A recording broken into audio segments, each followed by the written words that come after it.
P लेता है, अमृत एक ऐसी औषधि है जो पी लेता है वो अमर हो जाता है, दोबारा कभी मरता नहीं है। और दैत्य इतने स्वार्थी हैं कि वो तुम्हारा साथ तुम्हें देंगे।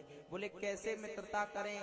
तो भगवान ने कही, आर्यो अपि ही संदेया सती कार्यार्थी गौरवे अहि मूषक बद देवा हर्षस् पदवीं गते।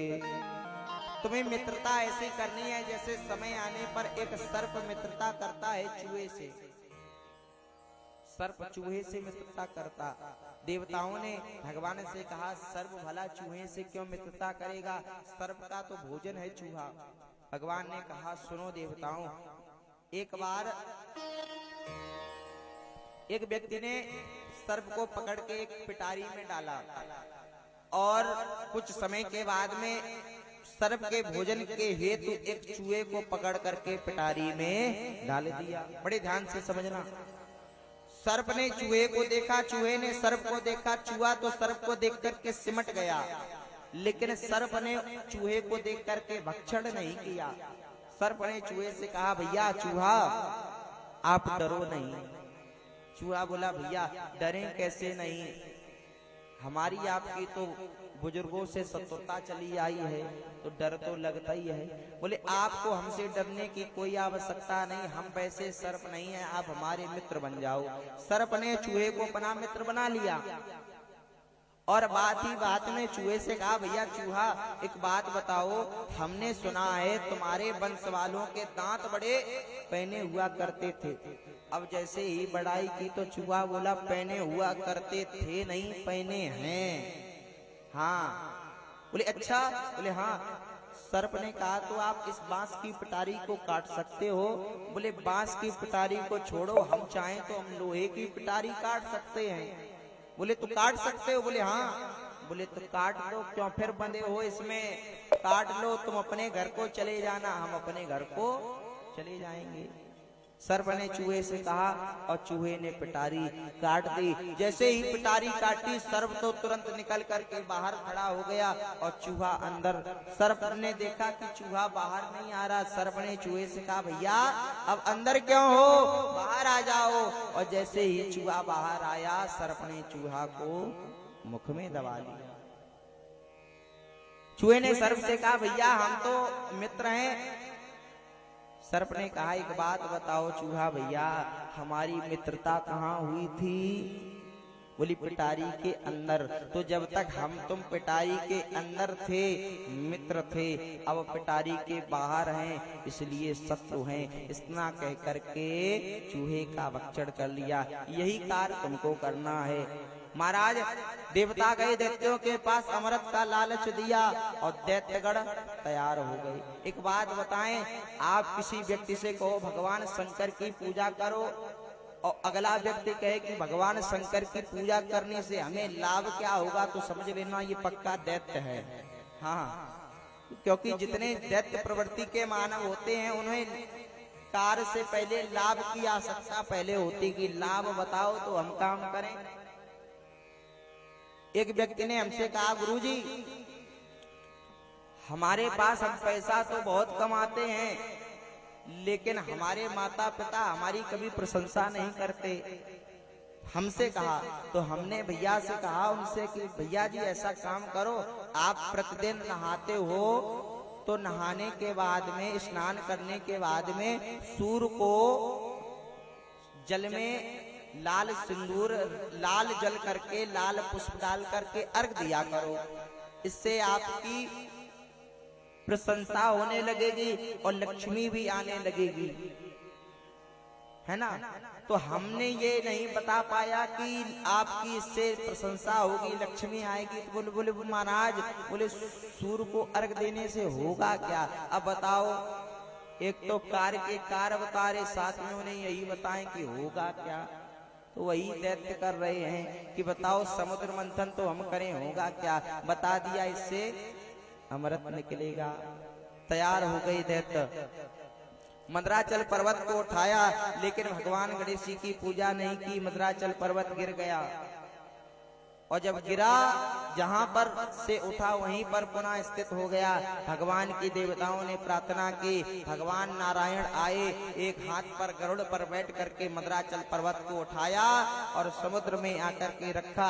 मद्राचल पर्वत डूबने लगा। भगवान ने तक्षण कच्छप अवतार लेकर के मद्राचल पर्वत को अपनी पीठ पर स्थापित किया। बोले कच्छपधारी भगवान की जय हो। बासुकी नाम को नेति की जगह लगाया गया और देवताओं से भगवान ने कहा प्रभु समुद्र मंथन प्रारंभ करें। देवतागण लग गए सर्प के मुख की तरफ और दैत्यगण जैसे ही दैत्यों ने देखा तो दैत्यों ने कहा भैया एक बात बताओ, आप हमको इतना गलत समझते हो, मतलब जो अच्छा अच्छा हो वो आप ले लो और खराब खराब हमें दे दो। प्रधान शरीर में होता है मुख, तो सर्प का मुख प्रधान है, तो देवतागण तुम लोग लग गए और हम मतलब अच्छे नहीं है इसलिए हम पूंछ की तरफ लगे। हम पूंछ की तरफ नहीं लगेंगे समुद्र मंथन हो या ना हो। और देवतागण तो यही चाह रहे कि हमें सर्प के मुख की तरफ ना लगने लगे पड़े। तो देवताओं ने तुरंत कहा भैया चिंता ना करो, सर्प के मुख की तरफ आप लग जाओ। हाँ, दैत्यगण सर्प के मुख की तरफ लग गए और देवतागण पूंछ की तरफ लग गए। भगवान से अनुमति मांगी प्रारंभ करें। भगवान श्री गणेश जी का पूजन करके भगवान का आशीर्वाद प्राप्त किया देवताओं ने और समुद्र मंथन प्रारंभ हुआ। जैसे ही समुद्र मंथन प्रारंभ हुआ महाराज, कुछ समय के बाद हलाहल कालकूट नाम का विष निकला और विष की ज्वाला से सब जलने लगे। देवताओं ने भगवान की वंदना की। भगवान ने अपने पार्षदों को भेजा और कहा ये विष ले जाओ भगवान शंकर के पास और उनसे कहना भगवान लक्ष्मी नारायण ने महाप्रसाद भेजा है। पार्षदों ने विष लिया और भगवान शंकर के पास गए और जैसे ही भगवान शंकर के स्वरूप को देखा, भगवान शंकर का स्वरूप प्यारे कैसा है। कभी भी भगवान शंकर के स्वरूप को देखा? हम बता रहे हैं, देखा हो या ना देखा हो। भगवान शंकर का स्वरूप बड़े ध्यान से सुनना। भगवान शंकर के जटाओं में क्या है? जटाओं में गंगा जी विहार करें, जटाओं में गंगा जी विहार करें और भक्तों का बेड़ा शिव जी पार करें। जटाओं में गंगा जी विहार करें।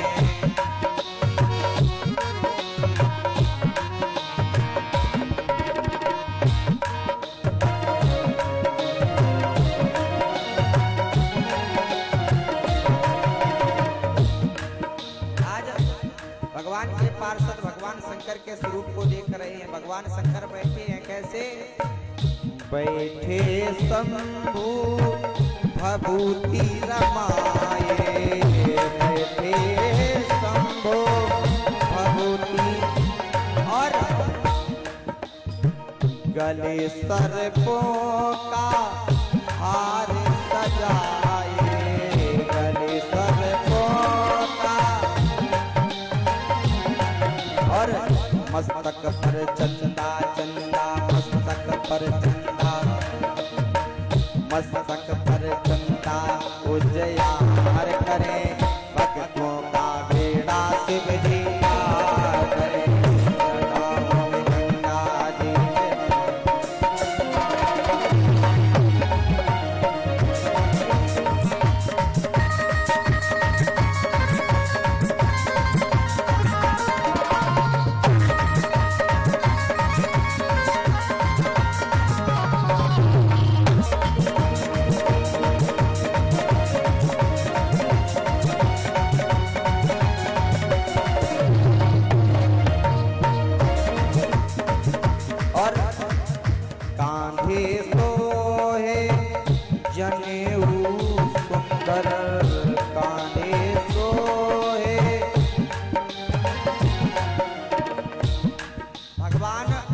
शंकर के कंधे पर जने हुए।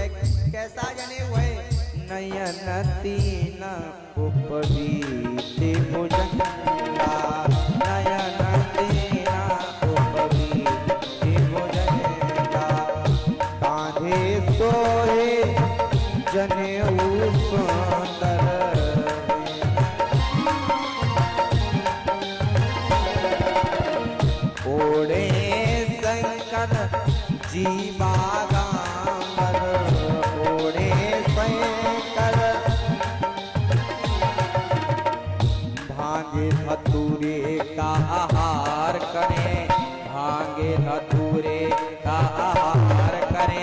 भगतों